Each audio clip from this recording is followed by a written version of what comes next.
On the 8th of August, 1918, the German General Erich Ludendorff sat in his headquarters reading casualty reports from the fighting east of Amiens and wrote 5 words that would define the collapse of Imperial Germany: the Black Day of the German Army. 12,000 German soldiers had surrendered in a single day, not fought to the death, not retreated in good order. Surrendered. The offensive that produced this catastrophe had been planned by a civil engineer, executed by a corps of 109,000 men from a nation of 5 million people, and conducted with a precision that reduced modern warfare to a mathematical problem with a calculable solution. 96 days later, Germany signed the Armistice. Tell me in the comments, have you ever heard of the Australian Corps and the 100 Days Offensive before today? Because what you are about to discover will show you how the victories that ended the First World War were won, who won them, and why their story was buried under a silence that lasted generations. Now let's go. To understand how an Australian civil engineer commanding the largest corps in the British Empire broke the German army in 96 days, you must first understand the catastrophe Germany had inflicted upon itself in the 6 months before anyone recognized the opportunity that catastrophe had created. Operation Michael launched on the 21st of March, 1918. The first of 5 massive German offensives designed to split the British and French armies and destroy the British before American reinforcements arrived in numbers that mattered. Initial attacks succeeded beyond prediction, with German forces advancing up to 40 miles in some sectors, overrunning positions static since 1916. The spring offensive appeared triumphant by any previous Western Front measure. It was also the last expenditure of an army that had nothing left to spend. The offensive stalled by July. German forces stood exhausted, overextended across salients they lacked reserves to defend, hemorrhaging men to casualties, desertion, and an influenza epidemic spreading through units whose rations had been cut to subsistence. General Georg von der Marwitz commanded the German Second Army, holding an overstretched Amiens salient with approximately 20,000 men defending positions requiring 3 times that number. Amiens itself was vital, a British rail hub, and German artillery could shell it from spring offensive positions. But the forces holding those positions could neither advance further nor withstand serious counterattack. Americans arrived at 250,000 men monthly, tipping a force balance already turning against Germany with each passing week. The Second Battle of the Marne ran from the 15th of July through the 5th of August. French and American forces pushed Germans from the Château Thierry salient, demonstrating vulnerability where none had existed before. At Bambon on the 24th of July, Allied commanders met to decide what came next. Field Marshal Ferdinand Foch, commanding all Allied forces on the Western Front, approved a British plan for an offensive east of Amiens. Field Marshal Douglas Haig had contemplated such an attack since May. General Sir Henry Rawlinson, known as the Fox, had been refining tactical details since early July. The plan was simple in conception, staggering in execution. A multi-division assault weighted toward Canadian and Australian forces, supported by over 500 tanks and more than 1,000 artillery pieces, would strike German positions east of Amiens, drive German artillery out of range, advance to the old French outer defense line. The key to everything was surprise. No preliminary bombardment, no weeks of visible preparation. The assault would emerge from early morning darkness on a date Germans would not anticipate, conducted by a force arriving without warning. Into this situation, the British sent a man whose entire career had prepared him for a moment nobody yet recognized was coming. John Monash. Born the 27th of June, 1865, in Melbourne, to Jewish parents who had emigrated from East Prussia. University of Melbourne graduate with degrees in arts, law, and engineering. Successful civil engineering practice.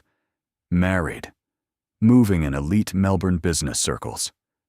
Wealthy and well-connected by 1914, commanding the 13th Infantry Brigade in the pre-war militia when war began.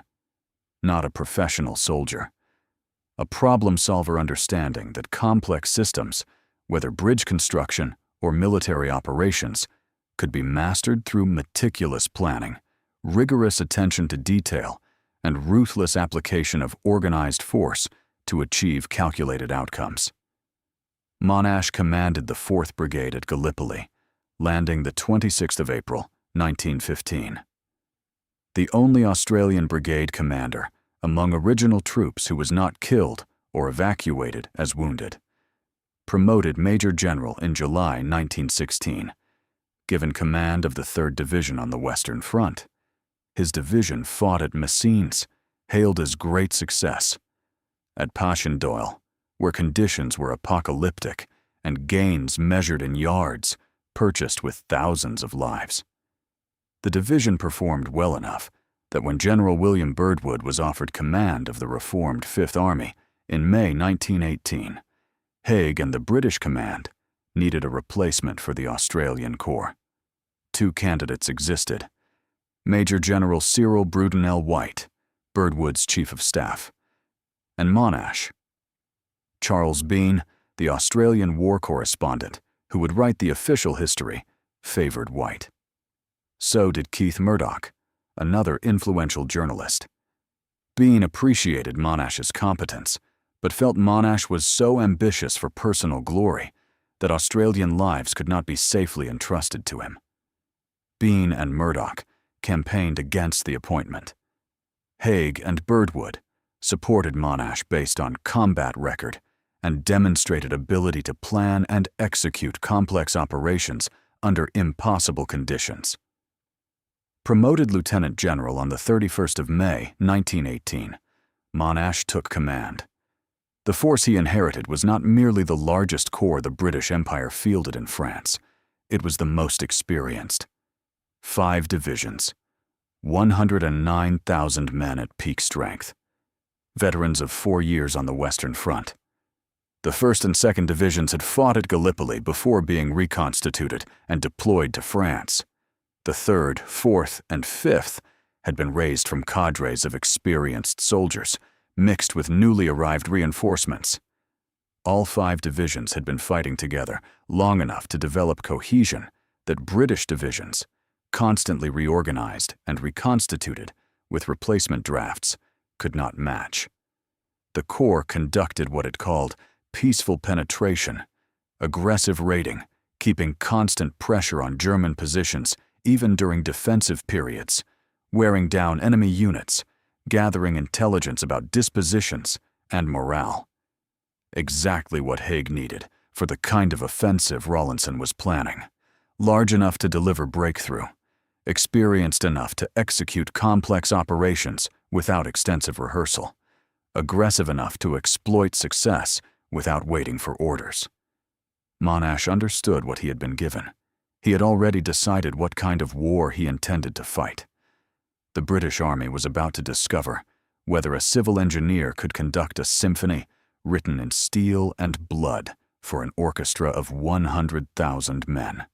At 3:10 on the morning of the 4th of July, 1918, 3 brigades of Australian infantry attacked German positions outside the village of Le Hamel on the southern Somme bank, the first major engagement Monash had planned since taking Corps command 4 weeks earlier, designed as a test of methods he intended to employ at scale when opportunity came.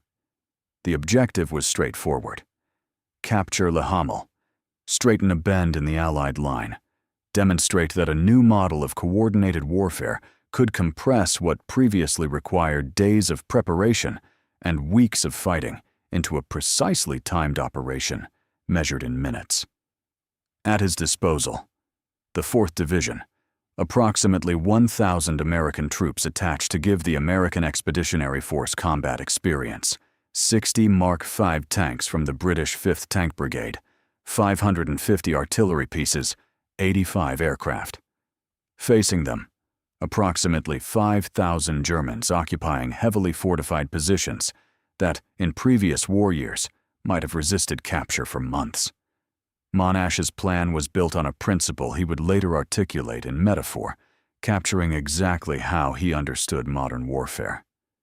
A perfected modern battle plan, he wrote, is like nothing so much as a score for an orchestral composition, where the various arms and units are the instruments, and the tasks they perform are their respective musical phrases.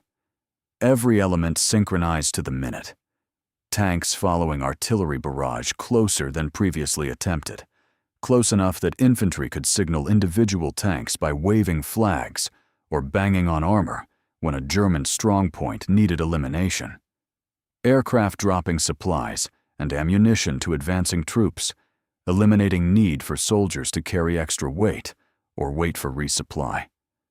Reconnaissance aircraft observing German and Australian movements, marking positions on maps identical to those held by ground commanders, dropping updated maps to motorcycle dispatch riders, delivering them to battalion headquarters within minutes. Older, noisier aircraft flying overhead, masking tank sounds moving into position. Every unit had the same maps. Every commander understood exactly what was expected and when. Monash calculated the operation would take 90 minutes from barrage start to final, objective secured. It took 93. 3 minutes overestimate. In the context of 4 years Western Front warfare, close enough to perfection that British command took notice immediately. Australian and American infantry captured all objectives, advanced 2 kilometers along a 6-kilometer front, took 1,600 prisoners. Allied casualties numbered 1,380, catastrophic in earlier battles, but remarkably light given accomplishment. British historian John Terraine would later call Hamel a textbook victory, a little masterpiece casting a long shadow. Haig wrote in his diary that close and effective cooperation between tanks and infantry was the attack's most striking characteristic. For Monash, Hamel was proof that methods he had been developing could work at scale. 4 weeks later, he would conduct the same orchestra on a battlefield, where the difference would be measured not in minutes, but in the collapse of an empire. While Germany counted dwindling reserves and attempted to consolidate positions, it no longer had strength to hold. Rawlinson finalized planning for the offensive that would become Amiens. Haig gave him formal orders the 13th of July to draft an attack plan east of the city. Rawlinson submitted initial proposal the 17th, envisioning 10-division assaults supported by 200 tanks. The 21st, Rawlinson convened a conference with corps commanders.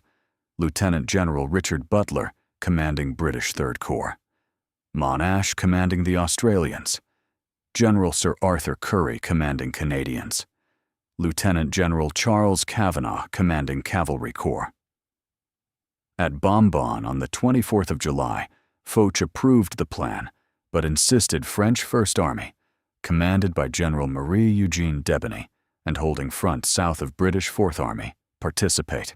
Rawlinson opposed the modification because the French lacked tanks and would be forced to conduct preliminary bombardment before infantry advanced, compromising surprise central to the entire operation. The compromise: French would attack 45 minutes after British and Commonwealth forces, late enough that initial assault would already be underway, but early enough that Germans would not have time to shift reserves. Attack date advanced from the 10th to the 8th of August, striking before Germans could complete withdrawal from the Marne salient. The force Rawlinson assembled was larger than anything the British had committed to single operations since the Somme. 530 British tanks and 70 French. 1,236 artillery pieces with 700,000 shells available. Over 800 aircraft. More than 10 infantry divisions, Canadians and Australians forming the main striking force. Germans defending the sector had approximately 20,000 men spread across positions they had not had time to fortify properly, outnumbered 6-1 by forces moving against them.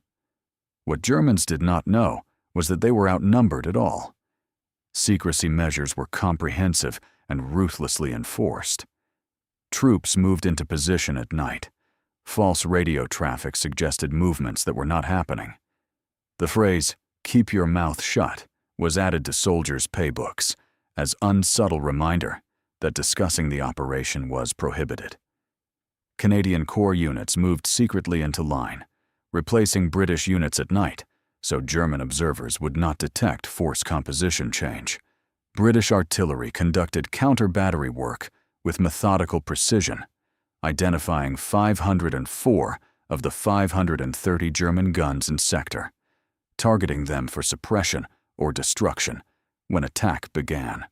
Gunner J.R. Armitage of the Australian Artillery lay in position waiting the night of the 7th of August and wrote in his diary that it was utterly still, that vehicles made no sound on marshy ground, and that the silence played on their nerves.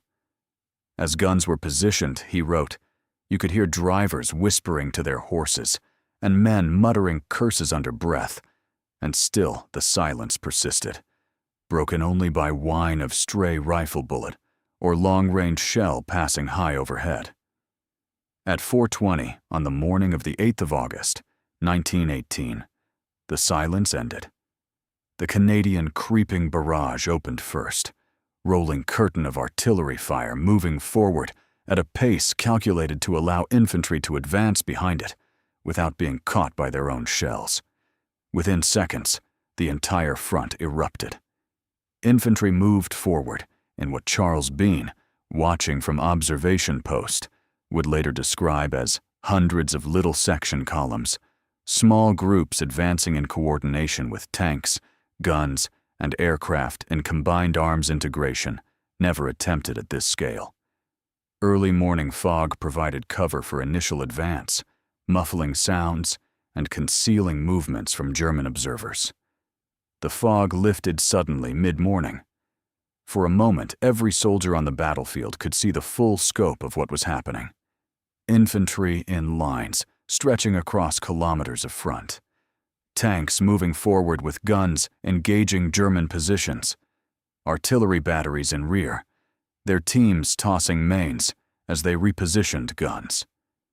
Aircraft overhead, some bombing German positions, others observing and marking enemy movements on maps that would be dropped to commanders below.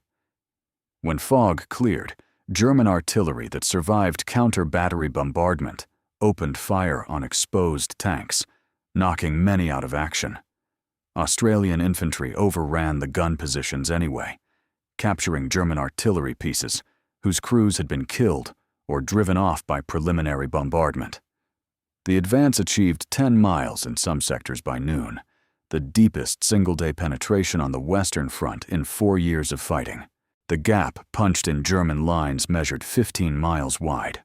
Australians captured main objectives assigned to them, reaching the old Amiens outer defense line and securing 25 kilometers of territory German-held since the spring offensive.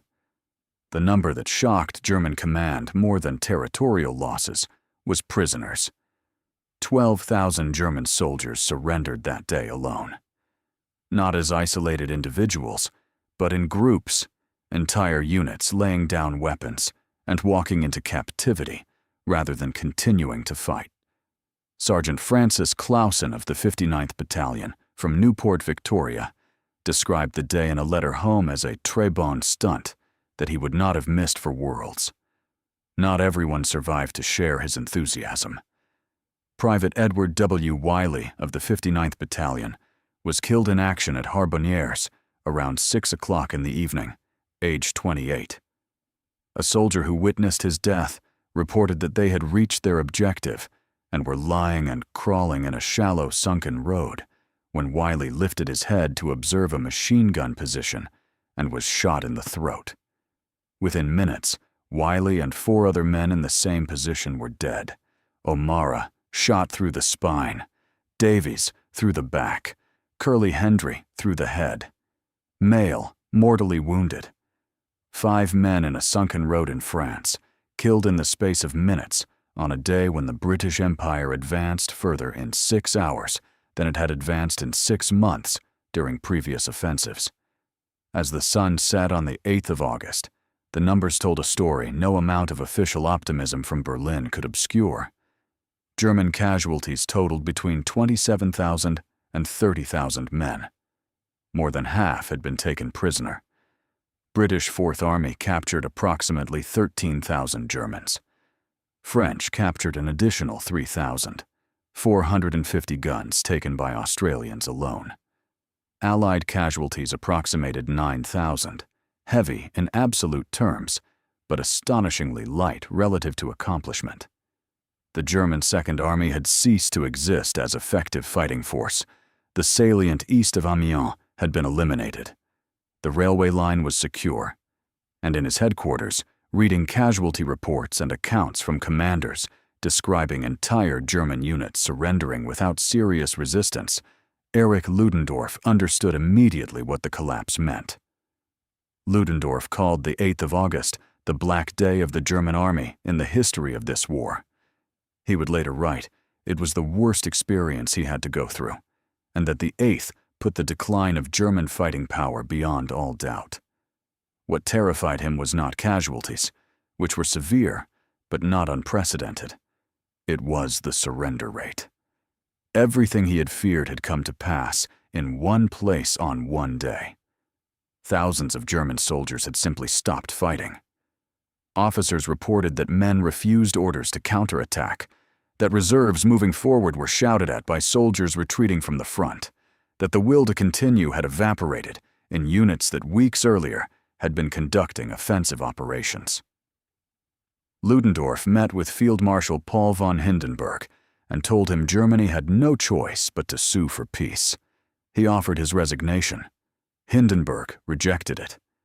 Ludendorff's conclusion was stark and honest. "We cannot win this war anymore," he wrote, "but we must not lose it." The distinction he was attempting to preserve had already ceased to exist. Germany had lost the war on the 8th of August. The remaining 95 days were simply the process of making that loss undeniable to everyone involved. Fighting continued after the 8th. Australian forces advanced through Eiteinhem, Le Hans, and Proyart over following days, meeting stiffening resistance as Germans fell back on prepared defensive positions. Tank numbers declined as mechanical failures and German fire reduced the armored force so effective on the first day. When British Fourth Army reached German defenses that would require another major operation to break, Rawlinson made a decision Foch opposed, but Haig supported. Rawlinson called a halt to the Amiens offensive. When Foch protested and demanded the attack continue, Rawlinson asked Haig a question that defined the entire strategic approach the British would take for the war's remainder. Who commands the British Army, you or Foch? Haig accepted Rawlinson's judgment. The decision was vindicated within days. Rather than continuing to batter against prepared German defenses at Amiens, Haig switched main effort north to Third Army front, launching a new offensive forcing Germans to respond to pressure on a different sector. Over following weeks, Haig would systematically expand the offensive until every British army was engaged, attacking on rotating fronts, preventing Germans from concentrating reserves or recovering from one assault before the next began. French extended the offensive southward. Nowhere along the Western Front did Germans have opportunity to stabilize positions. The expanding torrent, as the strategy came to be called, gave German command no respite and no options except continued retreat. 3 weeks of continuous fighting brought the corps to the end of August, grinding forward along the Somme Valley through towns and villages German held since the spring offensive. The town of Peronne lay ahead, and dominating the approach was a small hill called Mont St. Quentin. Hardly a dramatic landscape feature, just a low dome rising from surrounding terrain. But its modest elevation gave whoever held it observation over the entire area and made it the anchor of the German defensive line. Ludendorff understood the hill's importance. He sent the 2nd Prussian Guards Division to hold Mont St. Quentin to the death. German forces occupying the position fortified it with trenches contouring the slopes and running down to the Somme, with machine gun positions registered to cover every approach, with artillery pre-positioned to bring fire on anyone attempting assault. The problem facing Australian command was not merely tactical, it was arithmetical. After 3 weeks' continuous operations, the Corps was severely under strength.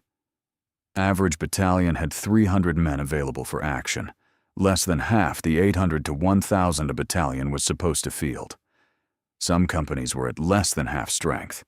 The 5th Brigade had been fighting 4 days straight and lost 17 officers and 366 other ranks in a single operation. The brigade's 4 battalions no longer had enough men between them to constitute a single full-strength battalion. On the night of the 31st of August, the 2nd Division crossed the Somme River using improvised bridges constructed by Australian engineers under German artillery fire. The 5th Brigade formed up along the Canal du Nord line. The plan Monash approved was built on recognition that the Australians did not have numbers for conventional assault. They would compensate with noise, speed, and the element of attacking from a direction Germans did not expect.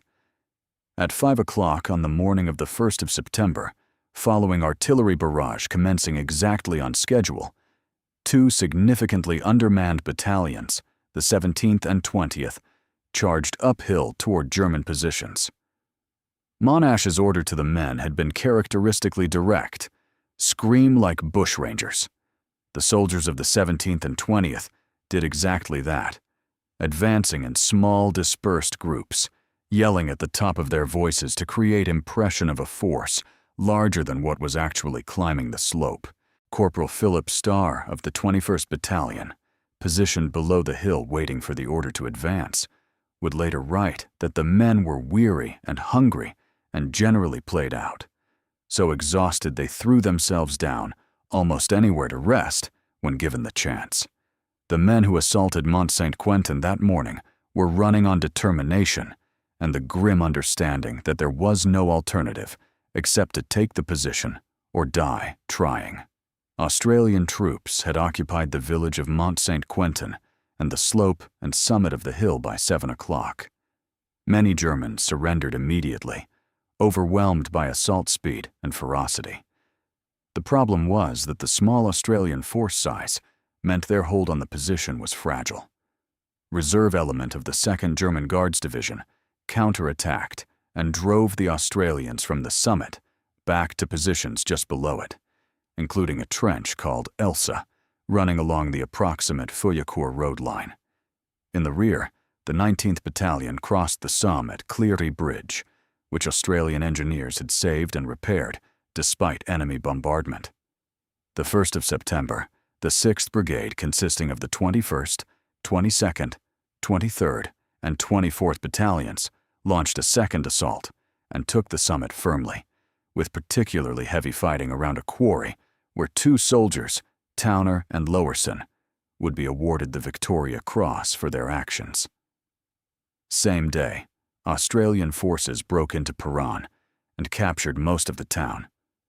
Peronne had fallen completely into Australian hands by the 2nd of September. 3 days of fighting, 3,000 Australian casualties out of approximately 17,000 men engaged across 3 divisions. Nearly 1,000 Germans captured, 79 machine guns, a number of trench mortars. More importantly, they had forced the German army to withdraw eastward, back to the Hindenburg Line, the last and strongest defensive system Germany had constructed during the war. General Sir Henry Rawlinson, commanding British Fourth Army, would later describe the Australian capture of Mont St. Quentin as the greatest military achievement of the war. Monash called it the finest example in the conflict of spirited and successful infantry action conducted by 3 divisions operating simultaneously side by side. The soldiers who took the hill had done so while so depleted that a single full-strength battalion could have matched the combat power of an entire brigade. They took it anyway. Germany had fallen back to the Hindenburg Line by mid-September, a defensive system established in 1917 and considered by both sides the most formidable fortification on the Western Front. The line consisted of 3 well-defended trench systems, reinforced with concrete fortifications, tunnels, and dense barbed wire entanglements. The key feature in the sector assigned to the Australian Corps was the St. Quentin Canal, a waterway presenting significant obstacle to any attacking force. Between villages of Bellecourt and Ventuil, the canal ran underground through a tunnel 3.5 miles long, creating a land bridge approximately 6 kilometers wide, where the canal disappeared beneath surface. This was the only section where tanks could be employed effectively, and it was precisely this section Monash was ordered to attack. Germans had turned the tunnel itself into a fortress, evacuating water and installing field kitchens, hospitals, and barracks inside, creating a defensive position effectively immune to artillery bombardment. Approaches to the tunnel were defended with interlocking machine gun positions, pre-registered artillery, and every advantage German engineers could design into a defensive system meant to be impenetrable. The Corps had been fighting continuously since the 8th of August. By late September, the cumulative effect of nearly 2 months' combat operations was undeniable. Battalions that should have fielded 800 to 1,000 men were down to 300. Exhaustion was pervasive. The soldiers were still capable of fighting, but the margin between capability and collapse was narrowing with each passing day. To relieve pressure, American Second Corps, consisting of the 27th and 30th Divisions, was attached to Monash's command.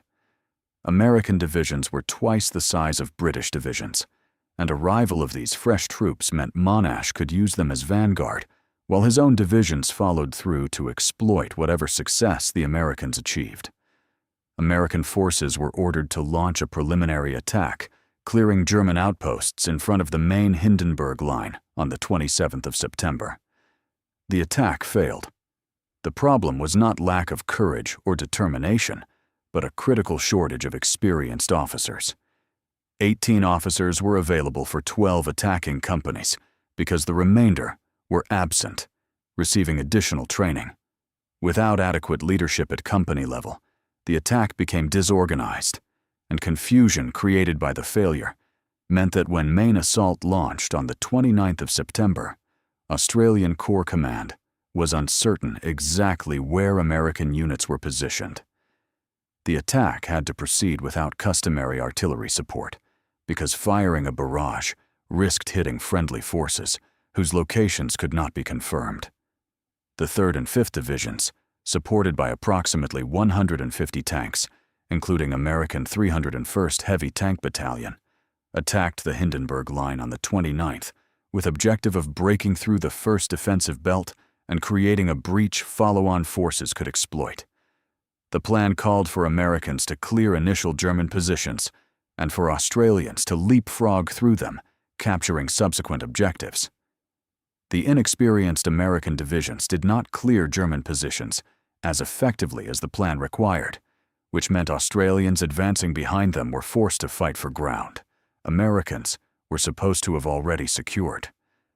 For 3 days, Australian infantry fought with Lewis guns and grenades through German trench systems that should have been taken by the initial assault. Australian troops had broken through the Beaurevoir Line, the 3rd and final defensive belt of the Hindenburg Line system, by the 3rd of October. The breach measured 17 kilometers wide. Open country lay beyond. There were no more prepared defensive lines between the Corps and the German border. The 2nd Division attacked the village of Mont St on the 5th of October, 1918, in what would be the last battle fought by Australian infantry in the war. The division took the village and left behind graves of the men who had died taking it.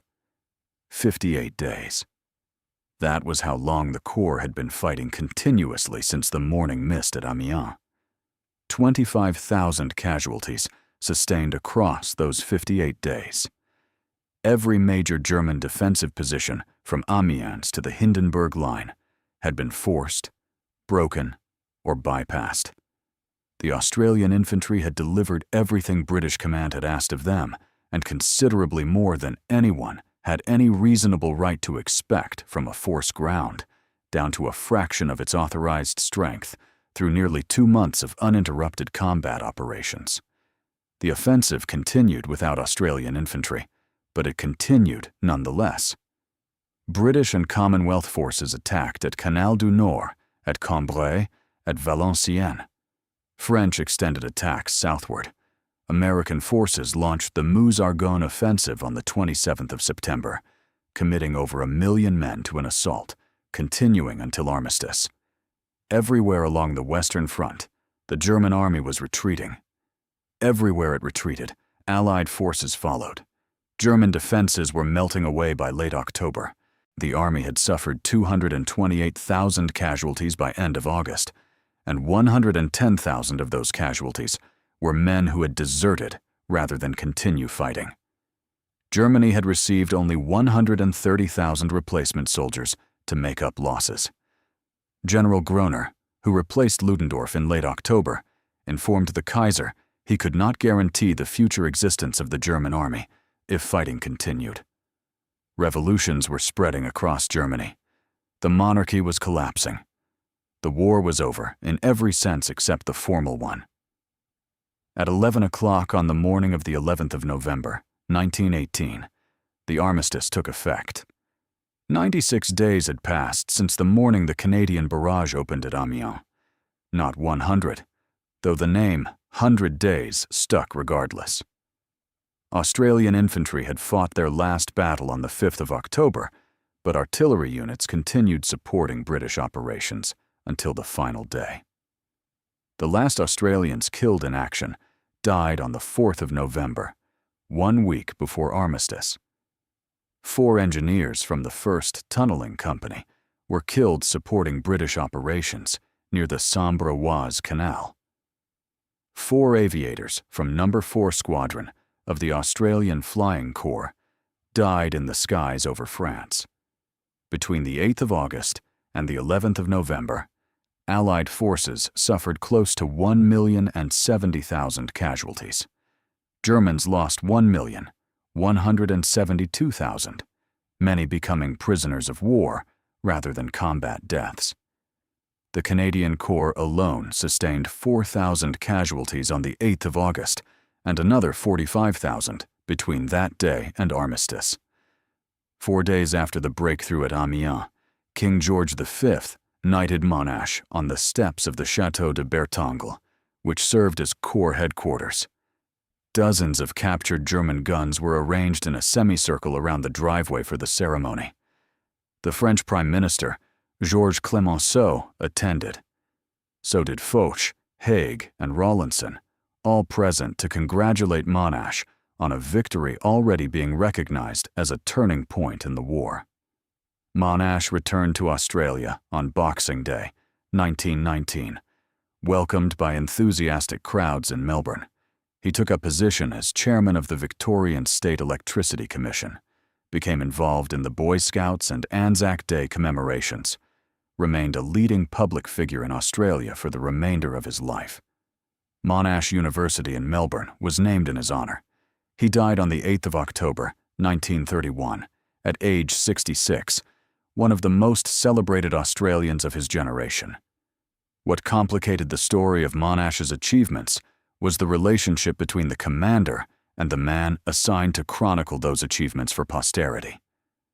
Charles Bean, the Australian war correspondent and official historian, appreciated Monash's tactical competence and acknowledged his success as Corps commander. Bean also believed Monash was so consumed by ambition for personal glory that entrusting Australian lives to his command was dangerous.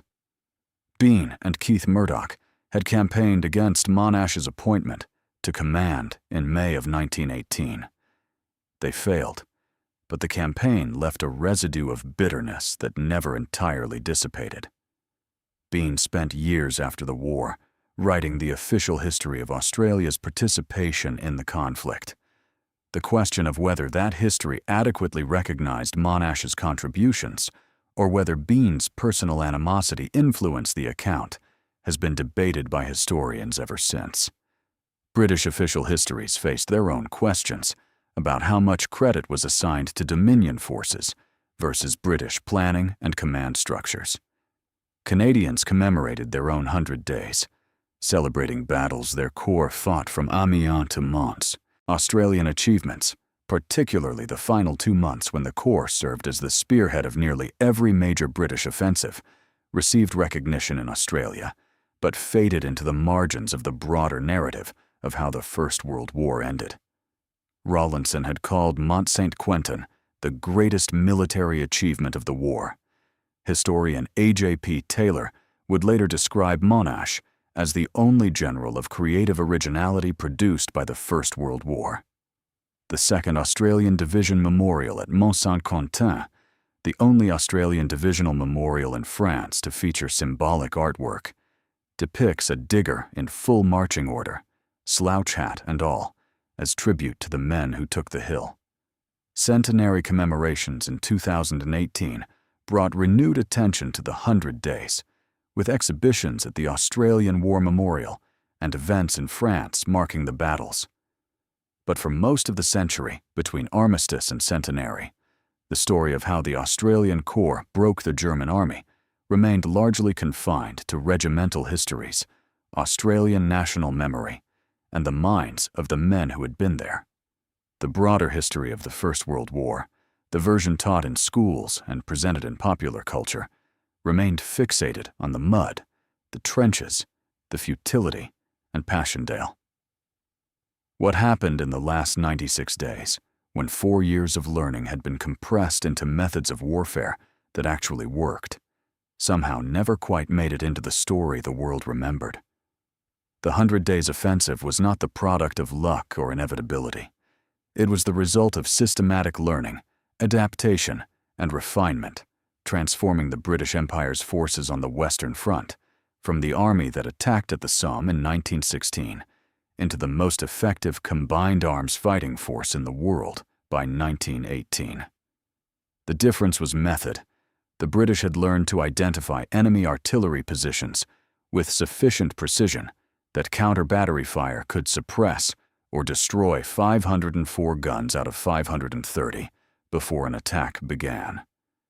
They had learned to coordinate infantry, tanks, artillery, and aircraft, so each element supported the others in genuinely integrated system, rather than operating as separate forces that happened to be attacking the same objective. Communication systems allowed reconnaissance aircraft to update maps and deliver those maps to ground commanders within minutes, giving battalion commanders current information about enemy positions and friendly force locations that previous generations of officers could only have obtained through days of patrolling and observation. Small unit tactics had been refined to the point where undermanned battalions attacking uphill could defeat larger forces in prepared positions by using speed, dispersion, and psychological warfare instead of mass and firepower. Australians under Monash demonstrated all these methods at scale, and with consistency making the lessons undeniable. Hamel had proven the concept in 93 minutes. Amiens demonstrated it across a 15-mile front, with results breaking German morale. Mont St. showed the methods worked, even when the attacking force was so depleted it should not have been capable of offensive operations. The Hindenburg Line assault proved the most formidable defensive system Germany could construct could be broken by forces understanding how to apply combined arms integration at operational scale. These were not theoretical innovations discussed in staff colleges.